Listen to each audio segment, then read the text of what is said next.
بسم اللہ الرحمن الرحیم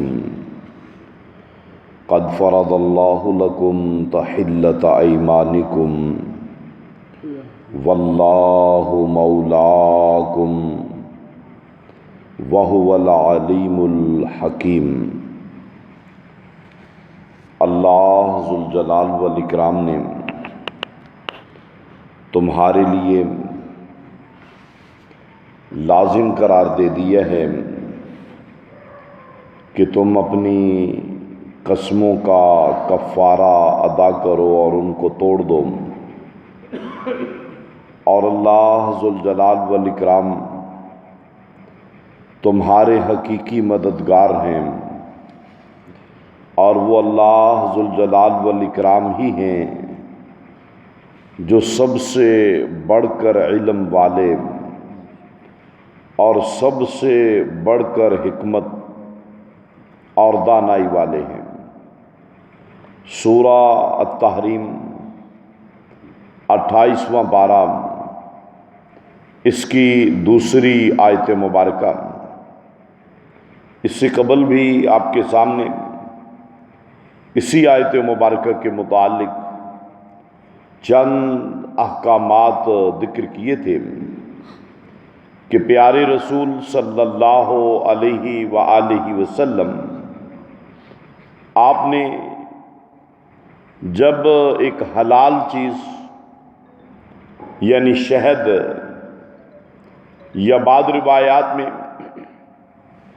اپنی لونڈی اس سے استمتاع کو اپنے لیے ناجائز قرار دے دیا، قسم بھی اٹھا لی،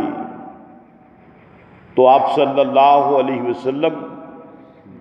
پر اللہ ذوالجلال والاکرام نے پھر یہ آیت مبارکہ نازل کی۔ ایک تو اللہ پاک نے آپ صلی اللہ علیہ وسلم کے ذریعے سے امت کو دین اسلام کے اس اصول اور قانون کی تعلیم دے دی کہ حلال و حرام کا سلسلہ یہ اللہ ذوالجلال والاکرام کی مرضی کے علاوہ یہ ناممکن ہے۔ کوئی چیز حلال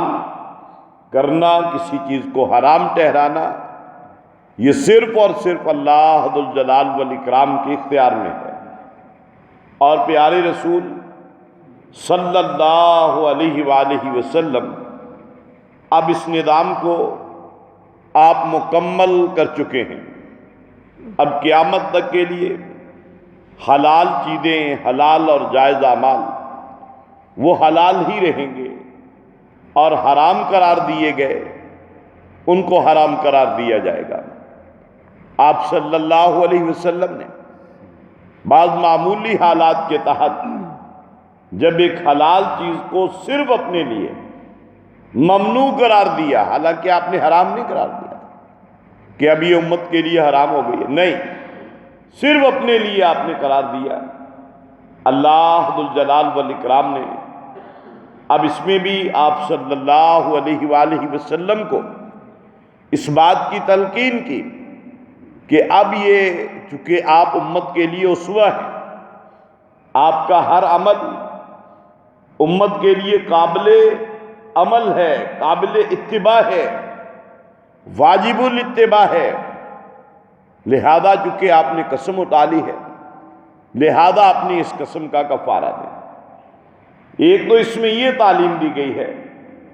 کہ اگر ہم نے کسی جائز کام کے لیے غصے میں آ کر حالات کے تقاضے کی وجہ سے کسی مجبوری کی بنا پہ قسم اٹھا لی کہ بھی اب میں یہ کام نہیں کروں گا، حالانکہ وہ کام اسلام میں جائز ہے،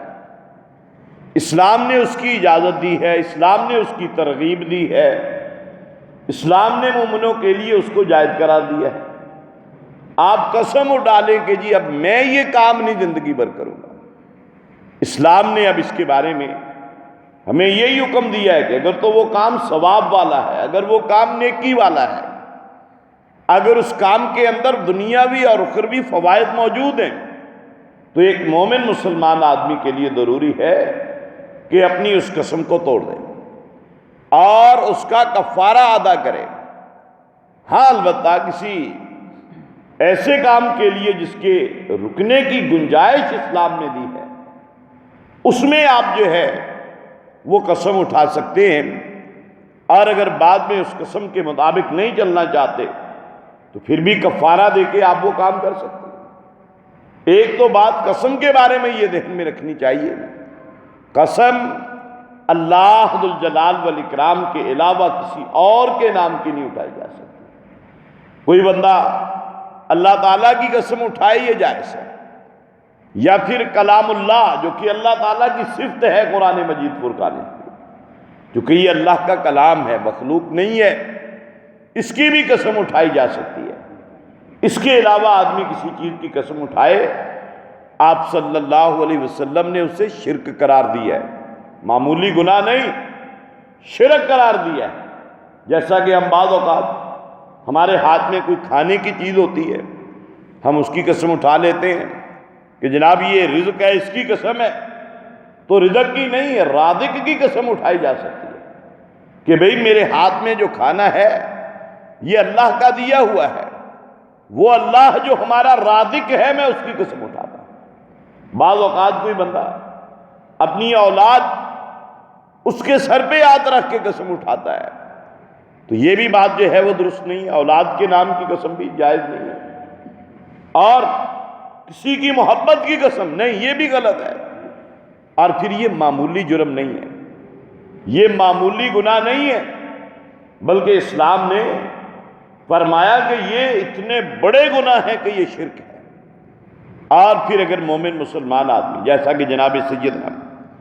ابو بکر صدیق رضی اللہ تعالیٰ عنہ، آپ نے بھی ایک موقع ایسا آیا تھا کہ جب سیدہ عائشہ صدیقہ رضی اللہ تعالیٰ عنہ، ان کے اوپر لوگوں نے تہمت لگائی، منافقین نے،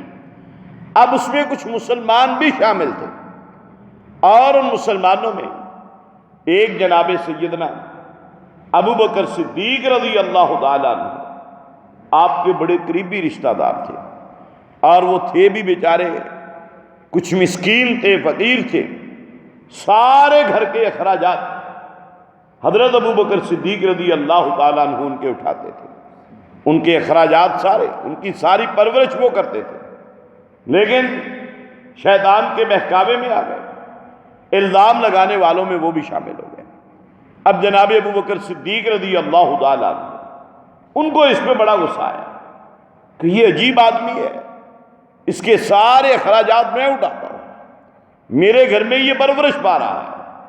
اور پھر میری ہی بیٹی کے بارے میں، نبی کریم صلی اللہ علیہ وسلم کی زوجہ محترمہ کے بارے میں جو اللہ تعالیٰ کا انتخاب تھا، اور مومنوں کی ماں کے بارے میں اس نے اپنی زبان جو ہے وہ چلائی ہے۔ لہذا بھائی آج کے بعد میرا تیرے ساتھ جو ہے وہ کوئی تعلق نہیں ہے، اور میں تیرا کسی قسم کے اب نان و نفقے کا ذمہ دار نہیں ہوں۔ اللہ ذو الجلال والاکرام نے پھر جو ہے قرآنی آیات کو نازل کر دیا، یہ ایک عظیمت کی بات ہے، حالانکہ اگر وہ قضا تعلقی نہ بھی کرتے اور ان کے اخراجات نہ دیتے تو کوئی گناہ نہیں تھا، لیکن اللہ پاک نے فرمایا کہ اے مسلمان اور مومنوں کی جماعت، کیا تم یہ پسند نہیں کرتے کہ اللہ ذو الجلال والاکرام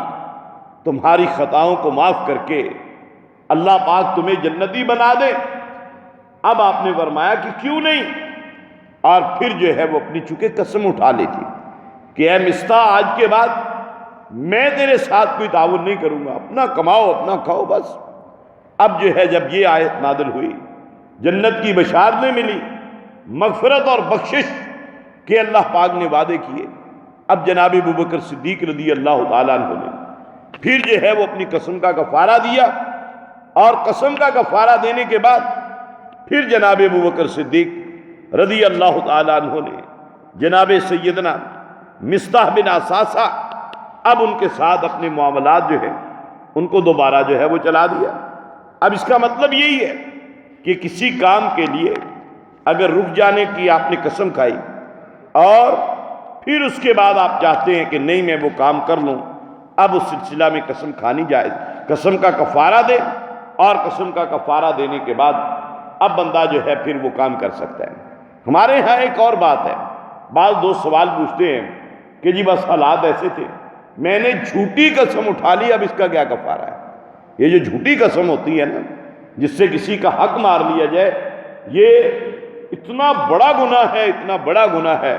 کہ یہ بندے کو جہنم میں لے جانے والا گناہ ہے۔ لیکن اس کا کفارے سے یہ بات نہیں بنتی۔ لوگ پوچھتے ہیں جی اس کا کفارہ ہے، اس کا کفارہ نہیں ہے، اس کے لیے توبہ ہے، اور جس بندے کا آپ نے حق مارا ہے اس کو حق دیں، پھر آپ کی جو ہے وہ جان چھوٹے گی۔ ویسے نہیں کہ بندہ کہے جی کفارہ دے دوں اور جان چھوٹ جائے، یہ نہیں ٹھیک۔ کفارہ کیا ہے اس کے بارے میں اللہ پاک نے فرمایا کہ فَكَفَّارَتُهُ اطعام 10 مساکین، یعنی قسم اگر آپ نے کوئی کھائی ہے کہ میں یہ کام نہیں کروں گا، اب آپ کو ضرورت پیش آ گئی یہ کرنے کی، اب آپ اس کا کفارہ دے دیں، 10 مسکینوں کو کھانا کھلائیں۔ من اوسط ما تطعمون اہلکم، کھانا کیسا ہونا چاہیے؟ فرمایا کہ عام نارمل درمیانے درجے کا کھانا جو تم اپنے گھر میں کھاتے ہو وہ تم نے 10 بندوں کو کھلانا ہے۔ او کسوتہم، یا 10 بندوں کو کپڑے لے کر دے دو، کھانے کی جگہ پہ یا کھانا کھلا دو یا کپڑے لے کر دے دو۔ او تحریر رقبۃ، یا پھر ایک غلام آزاد کرنا ہے،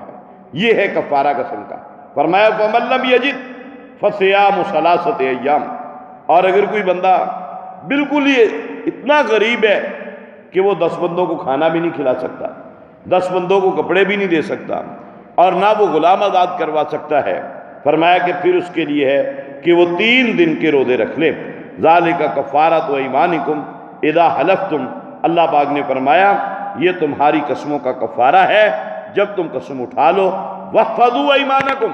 اور کوشش کیا کرو کہ اپنی قسموں کی حفاظت کرو۔ تو اللہ ذوالجلال والاکرام سے دعا ہے اللہ پاک ہمیں قرآن و سنت کے مطابق اپنی زندگیاں گزارنے کی توفیق عطا فرمائے۔ وما علینا الا البلاغ المبین۔